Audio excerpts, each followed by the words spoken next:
It's Spoilerin time, the companion show to Cord Killers. Cord Killers, of course, teaches us how to watch things. Then we watch them and talk about them here. This week, we're going to talk about The Larry Sanders Show, episodes 7 and 8 of season 6, Beverly's Secret and I Buried Sid. We're going to talk about Hunt for the Wilderpeople, the Taika Waititi movie. And we'll talk about episode 5 of season 4 of Fargo. I'm Tom Merritt. He's Brian Brushwood. Yeah, man. So what are we diving in with first? Let's talk about Fargo, episode 5 of season 4. This is called what is it called? The Birthplace of Civilization. The Birthplace of Civilization. They didn't give me episode numbers on this list I was looking at. So this is where I feel like things are starting to move here. Like we're actually getting events where it's not all lead up anymore. Yeah, you know what's funny is I had the same impression as well, but you know I watched it last night or a couple of. This is one of those weird ones that we're always perpetually, seemingly a week behind because of when it comes out and when we're able to see it. But so I went back and scrubbed to make sure I remembered everything.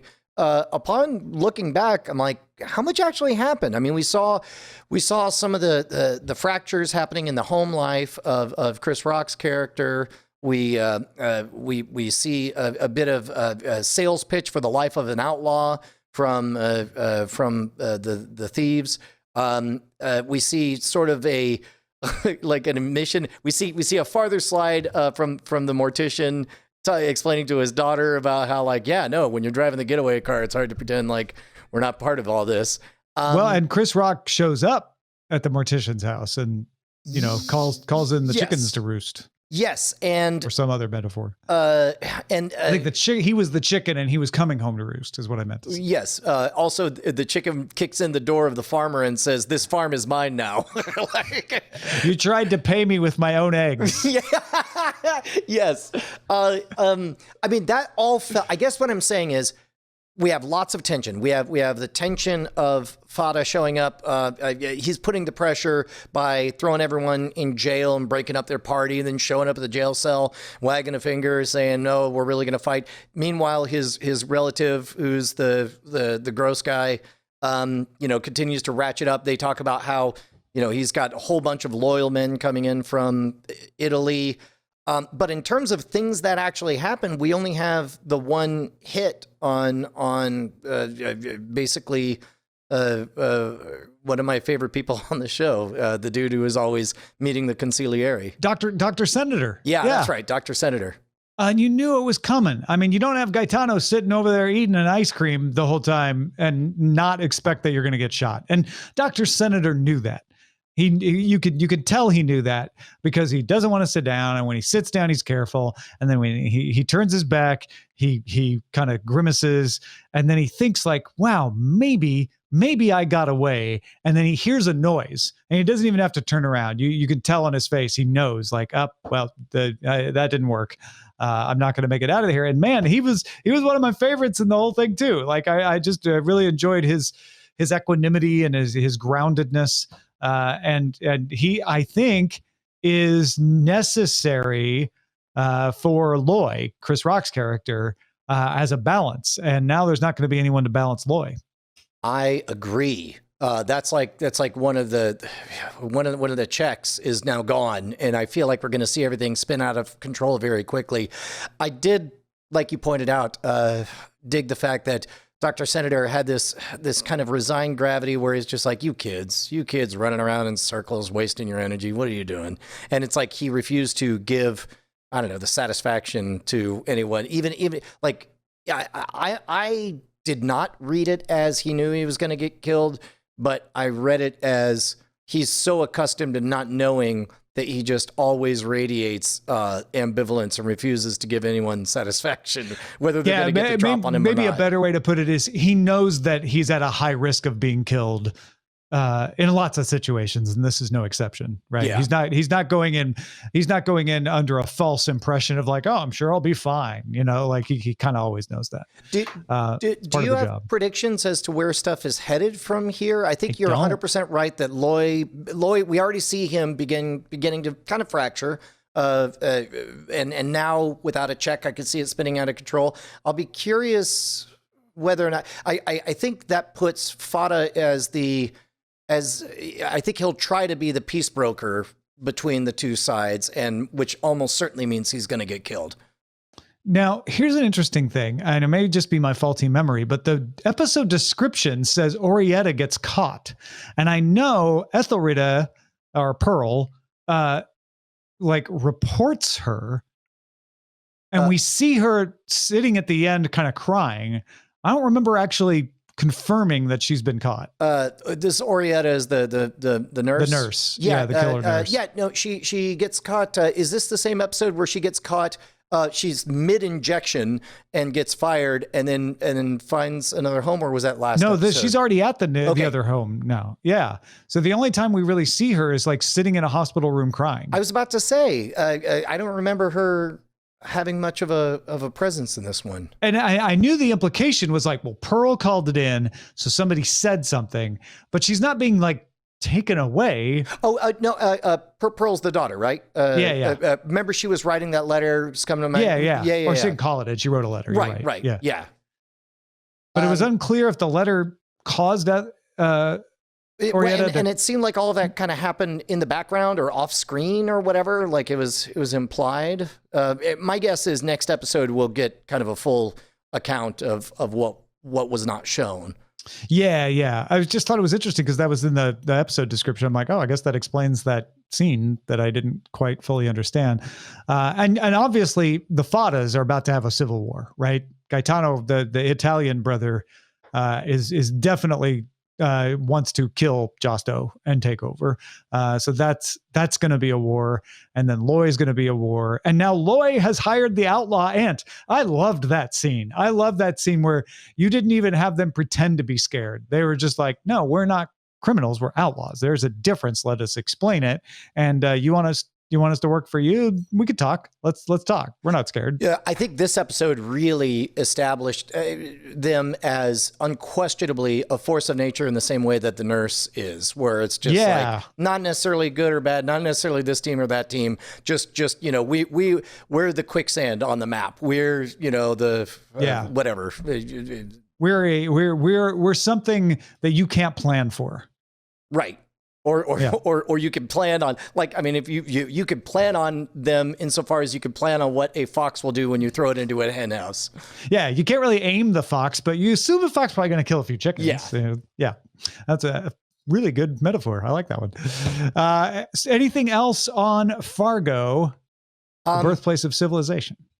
Yeah, I'm getting in the groove. I'm still at a loss as to who to cheer for. I don't know. Really? Yeah. After this episode, still you're like thinking you should cheer for the Italians? Well, no. I think Josto, Josto's really trying. Josto is thrust into the role of leadership for which he's not yet prepared, and he's trying to grow to rise to the challenge. But he's dealing with being nipped at the heels from another force that is not nearly as nuanced or in depth. So you're not cheering for Gaetano. You're cheering for Josto. Maybe. Yeah. Well, I'm cheering for Josto to would you become half the man Dr. Senator is? It's like that's the kind of situation I'm at. Whereas Loy, it's hard for me to cheer for because he's already on top. And if anything, we're starting to watch him crack. And it's like Josto's got a ways to go to become the proper leader he should be. Loy's already at the top of his game, and I just want him to hold on and not fall from grace. I see what you're saying there. There's Loy doesn't need your support. Yeah, exactly, right? That's an interesting way to look at it. I definitely can see that. I still am cheering for Loy, though. I don't know. Josto feels like he's a flawed character that can't improve, but I have a feeling there's a chance you might prove me wrong there. Well, this is why, spoiler for the latest Star Wars movie, we're going to get the Ben Kenobi Kylo Ren thing, where it's like he's going to make a noble sacrifice, become okay in our book just in time to get killed by getting squeezed in the middle between those two epic forces. Yeah, honestly, I'm cheering for Pearl. That's who I'm really cheering for. Like, she's us. She's our way into this story. And I want to see Pearl beat all of them. Get her father and mother out from under the thumb of Loy, and defeat the Italians and get Orietta to meet justice. And I know that is like way too pretty with a bow wrapped around it for it to actually happen in Fargo, but that's where my head's at. Right? Do you have a sense of what the yes, in terms of all the storytelling, it'd be awesome if she did all those things. But on the surface, like, do we as the casual viewer know what she wants? Because we know what the mortician wants is a better life for the family, willing to cut a few corners to get there. We know the nurse just wants to murder people, send them to Jesus. Do we know what Pearl wants, or have we? Yeah, heard? I feel like she wants respect for who she is, for how smart she is. Okay. Oh, interesting. You're right, because they definitely had that scene where the principal even comes in and says, I've never had a U.S. Marshal show up for one of my students before. Ugh, you. And she handles the marshal. She's she's not cowed by him. And you go back right to the opening scene where she's giving her presentation. I mean, that's kind of what her journey is. I think you're right. All right, folks, that is Fargo season 4, episode 5. Let's talk about the movie The Hunt for the Wilderpeople. Okay. This was for anybody who has not been listening to the After Talk segments or whatever. We had a gap in the schedule where we didn't have any of our regular shows to watch, and we take turns on writing prescriptions for everybody else to watch so we could talk about them. This one was one that I had missed on initial release, and it was one that I knew was generally liked, but most importantly was directed by Taika Waititi. I don't know if it was written by him as well. It was written. Written and directed by Taika Waititi, who I have yet to encounter a project based on a book, but yeah, he created the screenplay. So I'm not saying it's the most earth-shattering movie on the planet, but it's a rare gift for me to see a movie when go into it not knowing a dang thing about it and getting that rarest of all gifts, a genuine surprise. And for me, I felt like this movie delivered, which is why I recommended it. But that's not about me. Tom, what did you think of this movie? Okay, I know what Taika Waititi. I've seen many of his movies, not just the Thor movie. I think he's hilarious. I knew it was starring Sam Neill. That was the only name I knew going into it. And I knew it was called Hunt for the Wilderpeople. That's all I knew about it.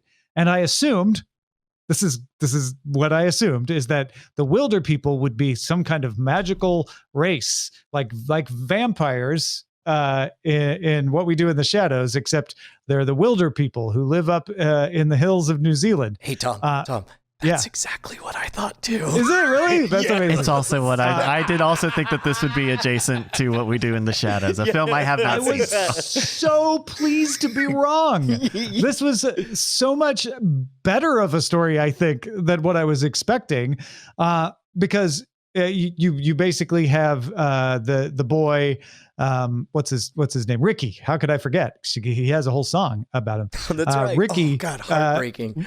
Ricky is put on the farm as a foster child who he can't stay in a home because he's a criminal and he disrupts things. And the first thing you think is like, oh, Sam Neill's character is the one who's going to straighten him out because the mother, Bella, is too soft. And the first thing that was subverted was that Bella's not too soft, that Bella can totally handle Ricky, and that she was just overly excited the first day, which is why she looked too soft. But, she's gutting animals in front of him and being like, oh, you're running off tonight? Okay, be safe out there. Doing all the things that you would do to actually impress and win over Ricky to the point where you have that wonderful scene like, do you think you'll be running away tonight? And he's like, nah, I haven't decided yet. And you're like, oh, okay. And then I think because she talked about like, oh, the wilder up in the someday I'll die and I'll go up there into the mountains. I'm thinking, oh, so they're going to have a trek up in the mountains because he's going to run away and get lost or something, and they'll meet the Wilderpeople. And then she dies. Like no lead up. She's just on the ground dead. And I was like, oh my gosh, I did not see that coming. And now Sam Neill's character, who I had been like, well, I don't know what his role is now the guy who will find him when Ricky is lost, because now Ricky's upset because he doesn't want to get sent to another foster home. And then it becomes a manhunt, a hilarious manhunt. And I enjoyed the hell out of it. Well, and that is that rarest of all gift, a true surprise. And there were multiple moments. I think the mom dying is a total surprise. I think that moment when he goes to grab him and all of a sudden it's a broken ankle and he's like, well, I guess we're going to be here camping for a couple of weeks. For We're weeks. Like, what? He just you rolled your ankle. Yeah, because the obvious move would be like, oh, Ricky creates a really bad rickety thing to try to pull him down the mountain with the broken ankle, and hilarity ensues. Like, no, we'll just stay here. I'll try to teach you as best I can a few things to help us survive. I don't think I was 3/4 of the way through the movie before I even thought about how much was left. I always think about like, oh, where are we in the movie? How much time we have left? This movie was just captivating in that way. It's wonderful and ironic that we spend, as viewers who knew nothing about this movie going into it, we spend the majority of the movie waiting for when the Wilderpeople will show up, and then we get the lesson they get that they were there the whole time. As soon as he picks up the book about the wildebeests, I'm like, oh, there aren't any Wilderpeople. Okay. Mm-hmm. And so as soon as I saw the wildebeest, I'm like, they're on the run. I get that parallel. But yeah, it took that long before I gave up on the mystical Wilderpeople showing up. Did you enjoy Rhys Darby's weird appearance? Psycho Sam? Yeah. I'm a bush. Bushman. A very effective bush disguise, by the way. Yeah. That's quite good. In the movies, a crazy person makes a portable bush, it would look bad. But he turned around and it was very effective. Yeah, man, this thing had so much charm and joy to it. I didn't even mind the whackety schmackety cannonball run ending. I was having a great time. Like, yeah, dude, go ahead, try to run away from the cops. And oh yeah, they definitely set up that this is a army training ground, and so makes sense that the army would be all like, well, this is unexpected. Let's raise our firearms. And, I think it helps that the rest of this movie is goofy. It's not like constantly goofy, but it keeps going back to that extreme where you feel like, oh, okay, this isn't really even like a big moral story. I mean, like you think of this big manhunt that is constantly led by this child services who's on a crazy power trip. Yeah. Like her stuff was great. The Terminator versus Call Sarah the police. Connor. I am the police. No, the real police, the ones with guns. And so that what's the opposite of grounds the movie? That helps keep the movie afloat as a wacky it lifts sort of up the movie. Yeah.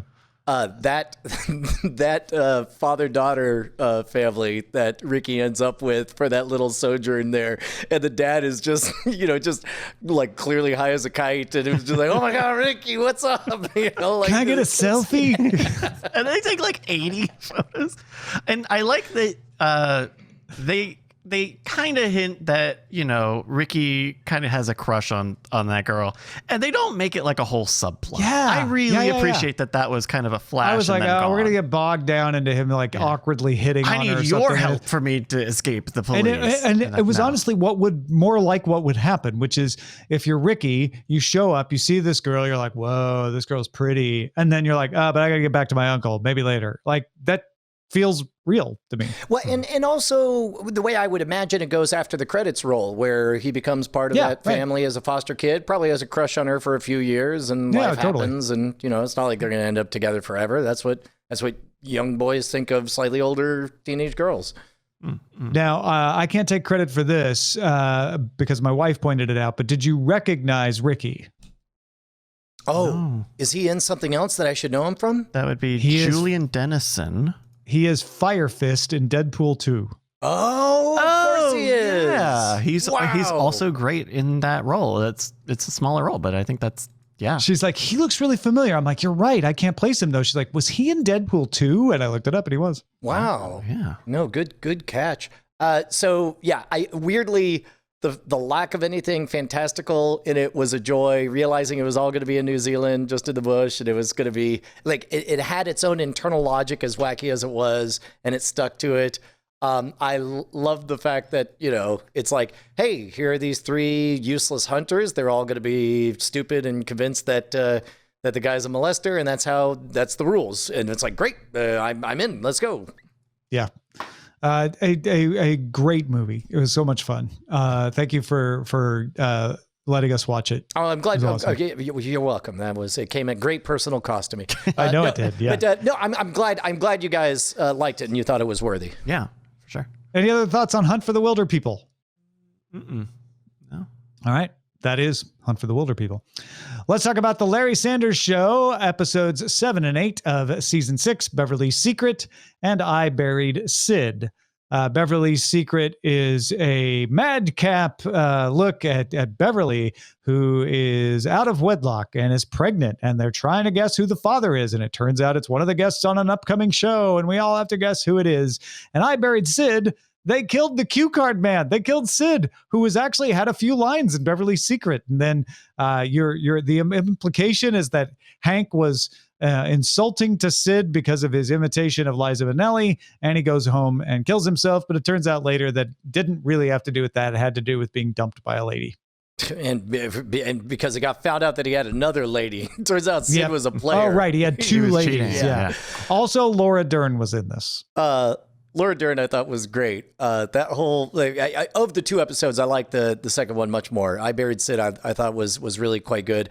That one scene where they bump into each other and they pretend to meet for the first time was one of the better characters bad acting moments that I've seen on this show. I liked it a lot. It takes a lot for an actor to act bad when they can act good. It's a talent for sure, and they showed that off. I agree with you that I Buried Sid was the better episode, but I Buried Sid was also very sad. It was heavy. It was a much heavier episode. And it had much more connective tissue because we've seen Sid here and there throughout the entire run of the show. Yeah. Whereas Beverly's Secret was entirely a bottle episode out of nowhere. It was kind of like the starting pistol goes off and you're like, all right, so anyway, she's pregnant. Was that a thing that we should know? No, we're just introducing it right now. But you should care very much over the next 19 minutes, 47 seconds about who the father is. And that's all we're going to do. And there was the Hank stuff, too. Hank living remote there was with Hank the family. out in Wisconsin with the married couple. And they had all their dramatic problems that emerged on the show. And he drives the couple to divorce.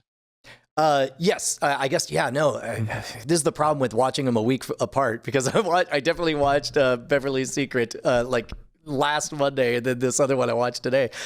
Beverly's Secret was a bottle episode. I think we know Beverly well enough that when Beverly admits she's pregnant, you immediately care. You're like, oh, okay, what's going to happen to Beverly here? So it didn't bother me that it was a bottle episode, but yeah, I wasn't plugging into the rest of the storylines. The end of the show is looming, and it really didn't have anything to do with that. And also, Beverly is such an adult. She's one of the most centered characters in the entire Office. So it's like it was a little out of character, wasn't it? Well, it was like I felt like, hey man, whoever the father is, Beverly's the kind of person who has her act together, and she's going to do whatever it is she wants. Yeah, there's I'm not worried about this Beverly. situation that I'm worried about for Beverly, and it's not my business who the father is. And so as a result, I wasn't caught up on that whole drama train. But also, the staff are awful. I mean, they're bad people. Yes, they are. Yeah, except for Beverly, who's the delight. He's perfect. Stephen Wright was also in this, which was just a treat because Stephen Wright's funny. Yeah. Stephen Wright was in this one? Yeah, he was at the very beginning. on the couch. Oh, okay. Yeah. Okay. Yeah. And the man, anytime Hank is tortured, I'm happy. And he got tortured in the Sid episode, deservedly so. Yeah. He actually got tortured in both, but much more in I Buried Sid. I thought the psychic bit Jerry Stiller. As a through line in the I Buried Sid episode, I think was a good way to cap everything off. I was convinced that they were going to reveal that the psychic was working with Artie so that he could get his way and get people to do things the way he wanted. But instead they ended it with her genuinely getting bumped and her and like Artie's pained expression sort of shut the door on that it being an inside job between the two of them, which kind of disappointed me. I was hoping that Artie was actually feeding everything. I think it still could have been an inside job, but it wasn't an ongoing relationship. And that was the cute ending, which is like, I'll call you. No, you won't. Don't have to be a psychic to know that. Ha ha ha is the unspoken joke there. Also, I think the other thing about this is Char Margolis isn't Char Margolis. Like, She's a Hollywood psychic. So is she really? Oh. yeah, I think you're supposed to maybe know that. Got it. Yeah, that's too much inside baseball for me. Yeah, yeah. So it was a bit of a stunt casting as well. And as I mentioned, Jerry Stiller showed up as Jerry Stiller. Yeah, I suppose if she's a real Hollywood psychic, then that ties your hands in terms of how much BS you want to call on that. You can't leave her with Artie, maybe. Yeah, I don't know. But she played along quite nicely. Yeah. That was cool. I appreciated that I Buried Sid had more of an ending. Beverly Secret just kind of ended on that. It's Eric LaSalle from ER. No. Okay. But the button joke on it, I guess, at the end was Michael Bolton getting in a fight with Larry. Oh, right. And, because Larry accidentally accused him of being the father. And so, like, I think the line is funny of, like, send him some flowers, but also, I guess we kind of didn't really get resolved much after everyone figures out who the father is. Well, and plus also, there's not a lot of runway left for us to explore much of Beverly with a kid, given the fact that they've established that they're in the last few days of the show.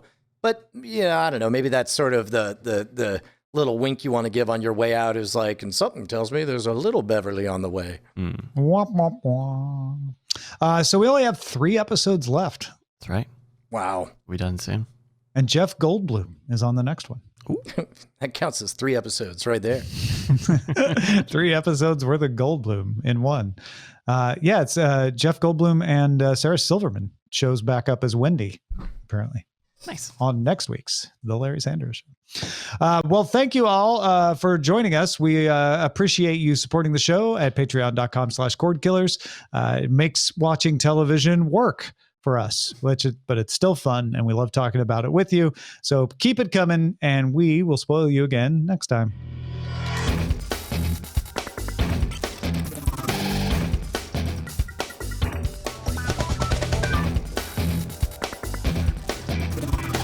Diamond Club hopes you have enjoyed this program.